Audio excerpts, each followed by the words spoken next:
اب سوال ہے نیند کو بہتر کیسے کیا جاتا ہے. اب میں آپ کو 10 ایسی چیزیں بتاتا ہوں جن پر عمل کر کے آپ اپنی نیند بہتر کر سکتے ہیں. نمبر 1، روزانہ ایک مخصوص وقت پر اٹھنے کا معمول طے کر لیں، اور چاہے آندھی آئے یا طوفان، دوسرے دن چھٹی ہو یا کام پر جانے کا دن، جو وقت یا معمول آپ نے طے کیا تھا اس پر سختی سے عمل کریں. نمبر 2، نیند کے معمول کو درست کرنے کے لیے جلدی بستر پر جانے کی عادت ڈالیں. نمبر 3، دن میں کم از کم 15 منٹ سورج کی روشنی ضرور لیں. سورج کی شعاؤں سے جسم میں خاص قسم کے کیمیائی عمل واقع ہوتے ہیں جو نیند کے لیے نہایت مفید ہیں. نمبر 4، اپنے بیڈ روم میں یا جہاں آپ سوتے ہیں خوابگاہ میں تاریکی اور تھوڑی ٹھنڈک کا خیال رکھیں.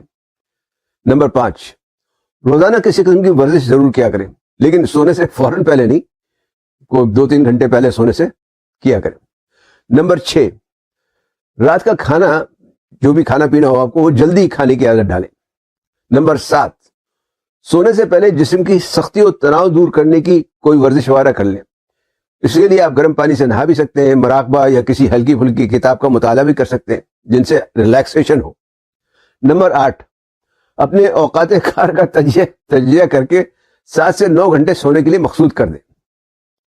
نمبر 9، نیند کی ضرورت اور اہمیت کا خیال رکھیں. اگر آپ طالب علم ہیں تو اپنے پڑھنے کے اوقات اور امتحان کی تیاری کا ایک لائحہ عمل طے کریں، یعنی اپنی ٹائمنگ صحیح کریں تاکہ عین موقع پر خواہ مخواہ جاگ کر رات بھر پڑھنے کے بجائے جو ہے آپ اپنے ٹائم پہ پڑھیں. ویسے بھی اگر آپ کی نیند پوری نہیں ہوگی امتحان سے پہلے تو اچھے نمبر جو ہے وہ آنا مشکل ہو جائے گا، آپ صحیح معنوں میں امتحان دے ہی نہیں پائیں گے. اگر آپ بزنس کرتے ہیں، تاجر ہیں، یا آپ کوئی جاب کرتے ہیں، نوکری پیشہ ہیں، تب بھی انتظام وقت یعنی ٹائم مینجمنٹ کرنا ضرور سیکھیں. اپنے اوقات کار کا لائحہ عمل ضرور بنائیں. وقت کا صحیح استعمال کرنا یعنی ٹائم مینجمنٹ ترقی اور کامیابی پانے کے لیے نہایت اہم چیز ہے. نمبر 10، اگر آپ کو اس میں کوئی مسئلہ پیش آ رہا ہو تو کسی ایکسپرٹ سے مشورہ حاصل کریں. نیند خدا تعالیٰ کی ایک نعمت ہے، اس سے بھرپور فائدہ اٹھائیں.